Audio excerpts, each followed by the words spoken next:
Bapak Ibu, tolong lihat pasal 4 ayat 18. Pasal 4 ayat 18. Salam daripadaku, Paulus. Salam ini kutulis dengan tanganku sendiri. Ingatlah akan belengguku. Kasih karunia menyertai kamu. Kalau Bapak Ibu belum nangkap ayat 18, tolong baca ayat 10. Pasal 4 juga. Ayat 10, mudah-mudahan jelas. Ayat 10. Salam kepada kamu dari Astarkus, temanku sepenjara, dan dari Markus, kebenakan Barnabas, bla bla dan seterusnya. Nangkap enggak?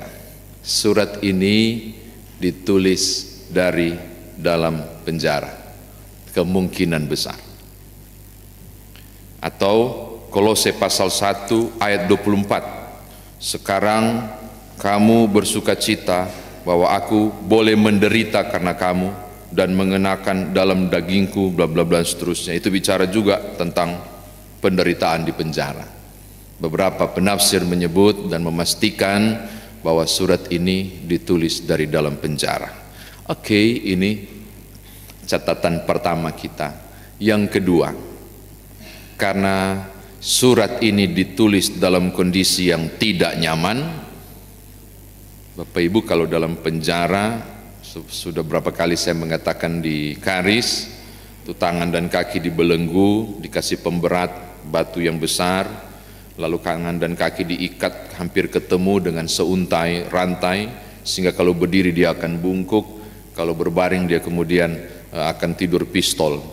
Dan sekarang saya mengajak Bapak Ibu membayangkan gimana caranya Paulus menulis surat ini. Jadi bayangkan dulu begitu panjang surat ini, 4 pasal, gimana caranya dia tulis. Kemungkinan besar dia titip ke Timotius atau bersama dengan Timotius dia menulisnya.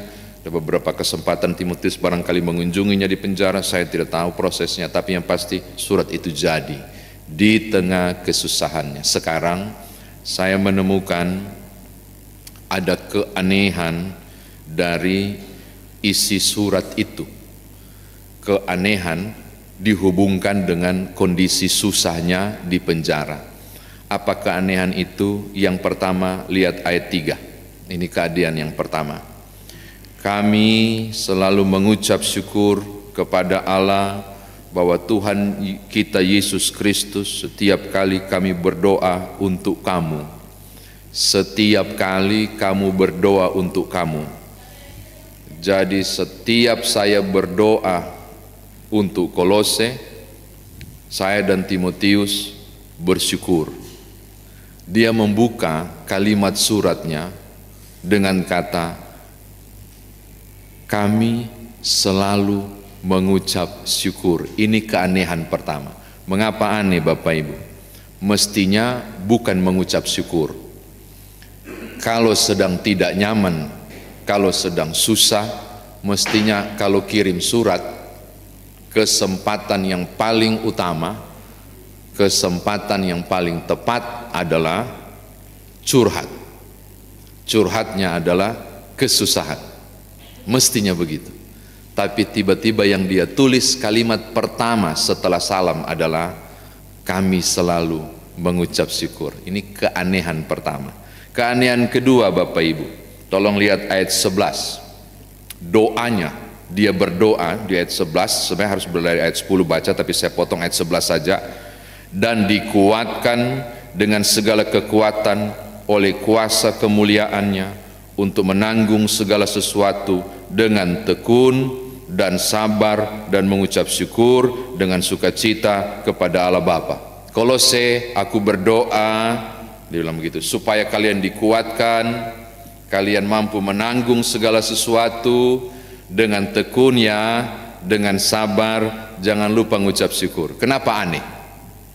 Karena yang ngomong begitu mestinya Kolose ke Paulus. Paulus, kasihan, sabar-sabar kasihan di penjara ya, tetap kuat ya, sehat-sehat selalu ya, pokoknya bersyukur ya walaupun di penjara. Mestinya Kolose Tapi bukan, ini Paulus yang sedang susah, yang sedang mengalami belenggu, dia menguatkan Kolose. Itu menariknya dari teks ini yang menurut saya hal yang aneh. Mestinya dia bersungut, mestinya dia curhat tentang kesusahan, tapi yang dikatakan kami selalu mengucap syukur. Saudara tangkap, ini luar biasa. Ini hal yang kedua. Yang ketiga, Bapak Ibu, kita cari tahu mengapa Paulus bersuka cita di tengah kesusahan, mengapa Paulus bersyukur di tengah kesusahannya, yang mestinya saya bilang tadi dia bersungut dan tidak nyaman. Ternyata alasan dia gembira, alasan dia angkat syukur, alasan dia memuliakan Allah, kita temukan di ayat yang keempat dan ayat yang ketujuh. Epafras kasih kabar ke dia, Paulus, Kolose itu luar biasa tentang iman mereka dalam Kristus Yesus dan tentang kasih mereka terhadap semua orang kudus. Ayat 4, mereka tuh luar biasa loh, mereka terima Yesus luar biasa, hidup iman mereka bertumbuh, mereka jadi berkat melalui pelayanan kasih mereka kepada orang-orang kudus. Orang-orang kudus yang dimaksud adalah orang-orang yang percaya. Jadi mengapa kemudian Paulus mengucap syukur di tengah susahnya, lalu dia bersuka cita, Bapak Ibu? Karena ada kabar baik tentang orang yang di luar sana. Siapakah orang yang di luar sana itu? Sesungguhnya dia tidak kenal menurut saya. Mengapa? Karena dia tidak kristenkan Kolose. Dia tidak penginjilan ke sana. Epafras yang melakukannya. Tapi dia sangat mengasihi jemaat yang dia tidak sentuh dengan firman loh. Dan ketika jemaat itu dapat kabar baik, mereka sukses luar biasa, mereka bertumbuh iman, mereka melakukan pelayanan kasih kepada banyak orang kudus. Di dalam penjara dia mengucap syukur. Saya menangkap sesuatu yang luar biasa dari pribadi ini. Kalau ada yang senang di luar sana dan bahagia di sana, walaupun saya susah di sini, saya senang untuk kalian yang senang itu. Ketika terjadi sesuatu yang dahsyat di luar sana di Kolose, kabar baik dia terima bagi jemaat Kolose, saya boleh susah di sini, tapi kabar baik itu membuat saya bersuka cita di sini. Paulus menyerap energi kabar baik itu menjadi alasannya untuk bersuka cita di tengah kondisi yang tidak memungkinkan untuk bersuka cita. Ini catatan ketiga. Biasanya cuma sampai ketiga, Bapak Ibu, tapi ini ada tambah. Yang keempat, catatan yang terakhir, yaitu catatan kita yang keempat. Bapak Ibu tolong lihat ayat 9. Selain melihat tadi ayat yang keempat, dia berdoa.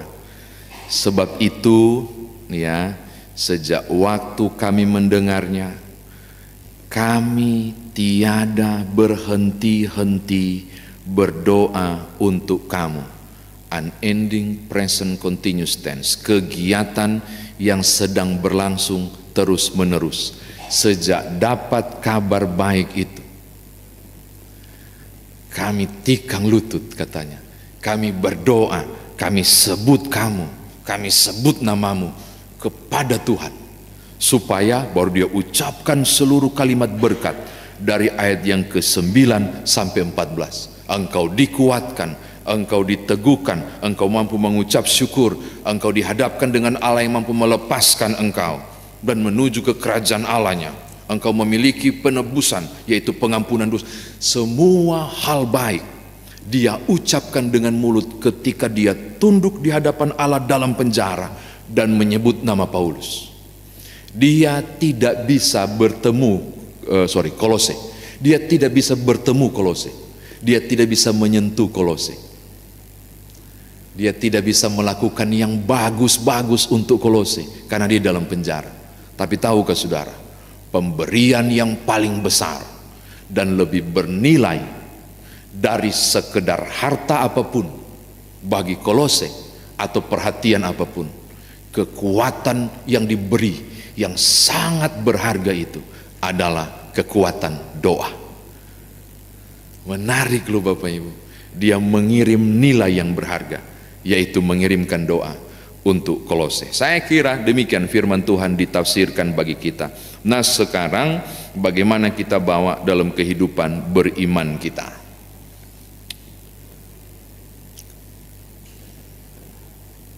Ada berbagai jenis mentalitas orang.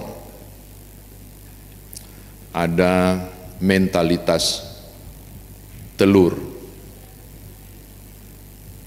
yang kelihatan keras walaupun nggak keras banget, tapi ketika digodok dan dimasukkan di air yang mendidih, dari yang kelihatannya rapuh itu dimasukkan ke air mendidih, wow, menjadi telur matang yang nggak gampang pecah lagi karena sudah jadi kokoh di dalamnya.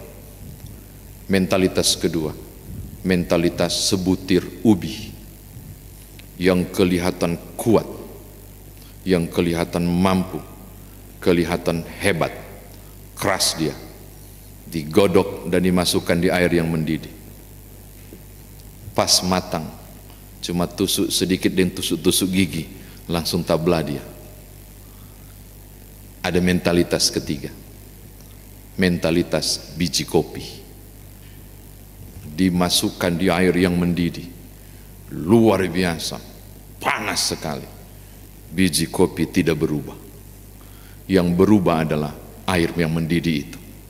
Tiba-tiba beraroma kopi. Biji kopinya enggak berubah, tapi air mendidih yang berubah. Beraroma biji kopi dan mulai berwarna kegelapan, gelap-gelap, dan kita minum kopi di luar.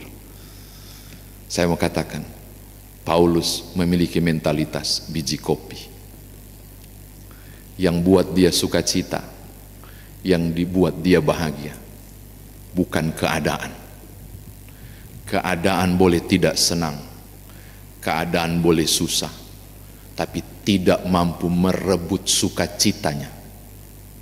Malah sebaliknya, dia mengubah situasi yang tidak nyaman itu menjadi ungkapan syukur dan berbahagia, lalu menyerap sukacita dari luar itu menjadi kekuatannya untuk bersyukur. Saya mau katakan kepada Bapak Ibu, kita mesti memiliki mentalitas seperti Paulus. Engkau mengucap syukur, engkau bahagia, engkau bersorak, engkau bersukacita, tidak pernah ditentukan dari situasi sekitar di luar saudara. Tidak pernah ditentukan dari omongan orang dari belakang. Tidak pernah ditentukan dari orang yang mencibirmu, tidak ditentukan dari sulitmu bangun karena sakit, tidak ditentukan dari berbagai belenggu apapun yang merantaimu hingga engkau sulit bersukacita. Sukacitamu ditentukan oleh hatimu dalam kedekatanmu dengan Allah. Amin. Gitu loh Bapak Ibu, supaya tidak ada orang yang murung. Dia nggak bilang, kalau saya aduh kasihan, ini nasi beras sekali, berasnya keras sekali dorang kasih. Nggak kasih tahu, makannya cuma dilempar begitu. Enggak, dia tidak pernah berkisah tentang susahnya keluar. Soal susahnya urusan Tuhan, dia bagi sukacita untuk yang di luar. Saudara tangkap maksud saya? Nggak usah pasang status Facebook kalau saudara bersusah-susah hati, nggak usah. Nggak usah tulis bla bla bla, nggak usah. Susahmu cukup Tuhan yang tahu. Sukacitamu engkau bagi keluar untuk jadi kekuatan bagi orang lain. Itu mentalitas biji kopi. Itu yang dimiliki oleh Rasul Paulus. Kekuatannya bersyukur menjadi berkat buat Kolose. Oke, ini yang pertama. Yang kedua, tadi di GTC saya menyampaikan begini. Paulus lagi susah gara-gara pemberitaan Injil nih kan. Lalu yang di luar sana yang terima Injil senang-senang dan happy-happy. Sementara dia yang beritakan Injil akhirnya terbelenggu. Hasil pemberitaannya itu mereka happy di luar. Kalau you happy without me, gitu loh. Mereka bahagia tanpa Paulus. Dan kalau dia sensitif atau melankolis, mungkin dia akan berpikir, teganian loh mereka, senang-senang mereka di luar, saya susah di sini. Sudah tangkap? Enggak, Paulus enggak begitu. Dia senang dan bahagia karena orang lain senang dan bahagia. Dia menangis dan sedih ketika tahu ada orang menangis dan sedih. Dia penuh sukacita ketika tahu ada kesuksesan di luar. Dan Kolose dia dapat kabar, wow, mereka jemaat yang bertumbuh pesat, bahkan jadi penyalur berkat bagi orang-orang kudus atau gereja Kristen. Dugaan cukup kuat para penafsir, mereka cukup kaya dan berbagi secara material kepada persekutuan jemaat. Sementara Paulus di sini dalam kesulitan di kungkungan itu, tapi dia bersukacita untuk berita baik itu. Kiranya tidak dikaris cuma di luar sana saja bahwa sulit bagi orang untuk bahagia kalau lihat orang bahagia. Enggak dikaris tuh, orang kan baik-baik tuh. Di luar sana susah sekali untuk bisa merasakan damai sejahtera ketika melihat orang makin lama karirnya makin bagus. Kita tidak menyebut namanya untuk mengucap syukur, Tuhan terima kasih untuk Pak Ndolo yang makin lama makin menanjak karirnya. Kalau boleh, itu di luar sana karis enggak? Kalau boleh, kasih jatuh biar jatuh sama-sama. Hari ini kita belajar pada mentalitas kopi, pada karakter Paulus yang bisa bersukacita ketika orang lain bersukacita dan menopang supaya tetap bertumbuh, bukan berusaha untuk menggagalkan orang lain. Saudara tangkap kekuatan luar biasa dari membangun tubuh Kristus adalah menopang terus walaupun dirimu sedang susah sekalipun. Terakhir Bapak Ibu, saya mau tutup.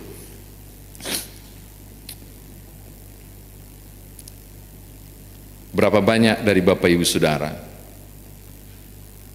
yang mendoakan, benar-benar mendoakan orang-orang tertentu yang muncul di warta jemaat atau pergumulan gereja tertentu untuk saudara bawa dalam doa agar orang-orang itu mengalami damai sejahtera dan sukacita. Kenapa saya tekankan itu Bapak Ibu? Karena pemberian terdahsyat dan sangat berkuasa bukan uang, bukan bendawi, tapi sesuatu yang tidak bisa terlihat namun sangat berkuasa. Paulus lakukan di ayat 9. Di tengah kungkungan penjara dia mengirimkan doa. Bapak Ibu, doa punya kuasa. Tahukah saudara, ketika engkau lipat tangan untuk seseorang, jangan-jangan karena engkaulah Tuhan mengabulkan permohonan seseorang itu. Dua orang sepakat meminta apapun, Matius 18 ayat 19, maka permohonannya dikabulkan. Kalau cuma dia sendiri, kasihan yang berdoa. Aduh kayak apa ya, dia cuma bergumul sendiri. Tiba-tiba saudara yang tahu, tiba-tiba di malam tertentu engkau sebut namanya dalam doa. Lengkap dua orang. Karena dua orang yang paling kecil sebenarnya suami istri. Saya mau katakan, mau tutup firman Tuhan ini untuk membangun tubuh Kristus. Jangan lupa menyebut nama-nama orang-orang tertentu dalam doa saudara. Saya punya nama disebut enggak ya? Dalam doa jemaat. Berdoalah buat orang-orang lain. Percayalah, itu pemberian yang sangat tinggi dan sangat bernilai. Tuhan berkati Bapak Ibu. Haleluya. Amin.